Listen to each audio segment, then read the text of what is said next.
అజయ్ గారు please please.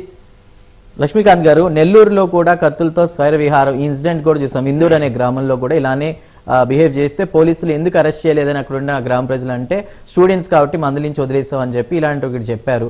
కానీ చట్ట ప్రకారం వెళ్తున్నామని కూటమి ప్రభుత్వం deputy CM Pawan Kalyan CM చెప్తున్నా కూడా అధికారంలో ఉన్న ప్రతిపక్షంలో ఉన్న వైసీపీ ఇలానే బిహేవ్ చేస్తోంది. సో మరి ప్రస్తుతం కూటమి ప్రభుత్వం ఏంటి, ఇక నుంచి యాక్షన్ వేరేలా ఉండబోతోందా, ఏం చెప్తారు? ప్రైమ్ లైన్ వీక్షకులకి, మీకు ప్యానల్ సభ్యులకి అందరికీ నమస్కారం అండి.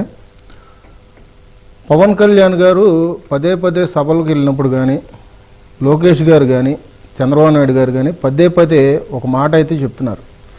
రాజకీయ ప్రకారంగా ఎన్ని మాట్లాడినా కానీ వైఎస్ఆర్సీపీ వారి పద్ధతి మాత్రం ఎప్పుడూ కూడా ప్రజల్ని భయాందోళనకు గురి చేసేటట్టుగా, ప్రజలను భయపెట్టేటట్టుగా, దాడులు చేసేటట్టుగా ఉంటుంది. కానీ పార్టీ విధి విధానాల పట్ల ఎప్పుడూ కూడా వీళ్ళు వచ్చి మాట్లాడింది లేదు. దానిలో భాగంగానే వాళ్ళ రోజున జగన్మోహన్ రెడ్డి గారు కూడా అసెంబ్లీకి కూడా రాని పరిస్థితి.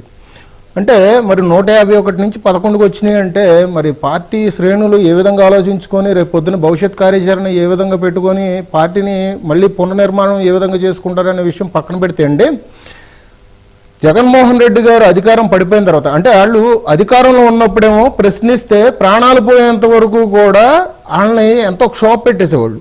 తర్వాత అధికారం ఉన్నాయి వచ్చి ఎవరన్నా మాట్లాడితేనేమో అక్రమ అరెస్టులు చేస్తారు, వాళ్ళ మీద 3rd డిగ్రీలు ఉపయోగిస్తారు. అదేవిధంగా ఇప్పుడు అధికారం పడిపోయిన తర్వాత రప్పారప్ప కార్డులు పట్టుకొని, మరి రప్పారప్ప కార్డులు పట్టుకొని దాని కింద రప్పారప్ప అంటే పర్లా, దాని కింద నరుకుతాము, మ్యాజిక్ ఫిగర్ దాడితే మీ సంగతి చూస్తాము, గంగమ్మ జాతరలో పుట్టేలు తలంటే మరి వీళ్ళు చేస్తుంది ఏంటండి. ఇప్పుడు కేకులు కట్ చేస్తారు, అన్నదానాలు చేస్తారు, బట్టలు పంచుతారు, ఏదన్నా ఆశ్రమాలకి ఏమైనా దాన ధర్మాలు చేస్తారు.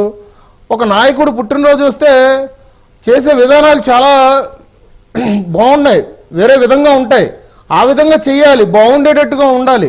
అంతేగాని నేను అందుకనే సార్ ప్రతిసారి కూడా వీళ్ళు చేసే చర్యలు కూడా సంఘ విద్రోహులుగా, ఉన్మాదులుగా ప్రవర్తిస్తున్నారు. పార్టీ జనసేన పార్టీ ప్రతిసారి కూడా చెప్తూనే ఉంది, వైఎస్ఆర్సీపీలో ఉన్న కార్యకర్తల తీరు, నాయకుల తీరు ఖచ్చితంగా మార్చుకోవాలి. కార్యకర్తలు అట్లా ప్రవర్తిస్తున్నారంటే సాక్షాత్ జగన్మోహన్ రెడ్డి గారు ఒక హుకుం జారీ చేయాలి, మీరు ఇట్లా ప్రవర్తిస్తే కాదు పార్టీకి చెడ్డ పేరు వస్తుందని మాట్లాడాలి. అట్లా మాట్లాడింది కాకుండా రప్పారప్ప కార్డే కదా పట్టుకుంది, సినిమా డైలాగే కదా పట్టుకుంది, లేదంటే పరకామణిలో జరిగింది చిన్న కేసే కదా, ఏదో 9 నోట్లు పట్టుకుని దాన్ని 72,000 కదా అని చెప్పేసి తప్పు చేసిన వ్యక్తుల్ని, లేదంటే తప్పు చేసిన వ్యక్తుల మీద అరెస్టులు జరుగుతున్నాయంటే వెళ్ళి పరామర్శించడం అనేది జగన్మోహన్ రెడ్డి గారి వైఖరి ఏ విధంగా ఉందనేది ఆంధ్ర రాష్ట్ర ప్రజలు చూస్తూనే ఉన్నారు.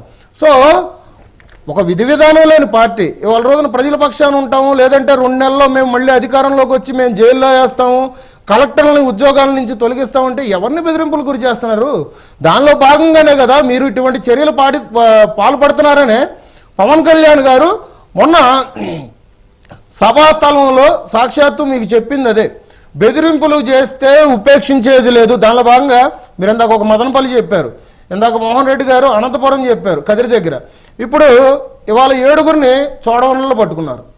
అంటే వీళ్ళంతా కూడా ఒక చోటగా జరిగింది అయితే కాదు ఈ విషయం. జంతుబలి అనేది ప్రతి చోట జరిగింది, జంతుబలి అనేది. వీళ్ళే వీడియోలు తీసుకొని, వీళ్ళే చిత్రీకరణలు చేసుకొని, వీళ్ళే సోషల్ మీడియాలో పెట్టుకొని, వీళ్ళ అభిమానం అనేది అంత క్రూరాది క్రూరంగా పెట్టుకున్నారంటే బలిచ్చిన తర్వాత ఫ్లెక్సీ మీద జగన్మోహన్ రెడ్డి గారి ఫోటోకి వెళ్ళి రక్తం పూయడం. దానివల్ల ఏంటంటే అటువైపు వెళ్తున్న స్కూల్ పిల్లలు కానీ, ఏదో ఆఫీసులకు వెళ్ళే మనుషులు కానీ ఆ రక్తాన్ని చూసినప్పుడు ఎంత భయాందోళనకు గురవుతారు. ఇది ప్రజాస్వామ్యం. ఎందుకంటే వాళ్ళ రోజున అట్లాంటి జంతుబలి ఇచ్చుకోవాలని కొన్ని గుళ్ళో ఉన్నాయి, కానీ జంతుబలి ఇవ్వాల్సిన కొన్ని గుళ్ళలో కూడా ఇట్లాంటి చర్యలు ఆపుకున్నాయి కొన్ని గుళ్ళు కూడా. ఇట్లాంటివి మీరు కొన్ని కట్టడి చేసుకొని కార్యకర్తల పక్షాన మీరు మాట్లాడాలి. కానీ ఇట్లా మీ కార్యకర్తలు బలిపశువులు చేయడం వైఎస్ఆర్సీపీ నాయకులకి ఎంతవరకు కరెక్ట్ అని మేము అడుగుతున్నాం సార్. ఇదే విధంగా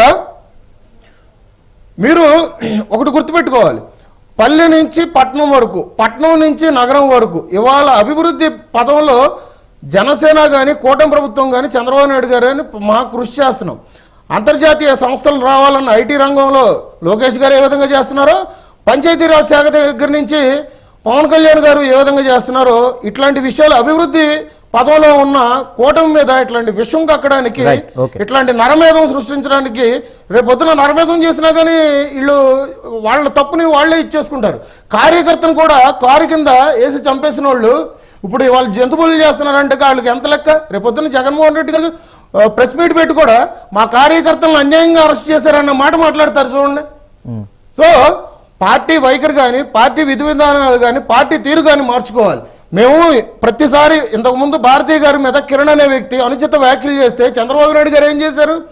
అది మీ పార్టీయా మా పార్టీయా, మా పార్టీలో కార్యకర్త అని చూడం. తప్పు చేస్తే ఎవరైనా చట్ట ప్రకారంగా శిక్షార్హులు, ఇది ఒకటి గుర్తుపెట్టుకోవాలి. అది దాని గురించే మేము పదే పదే కూడా వైఎస్ఆర్సీపీలో ఉన్న కార్యకర్తలకు కానీ నాయకులకు కానీ మేము చెప్తున్నాము, మీ తీరు మార్చుకోవాలి అని. రైట్ అండి. కృష్ణాంజలి గారు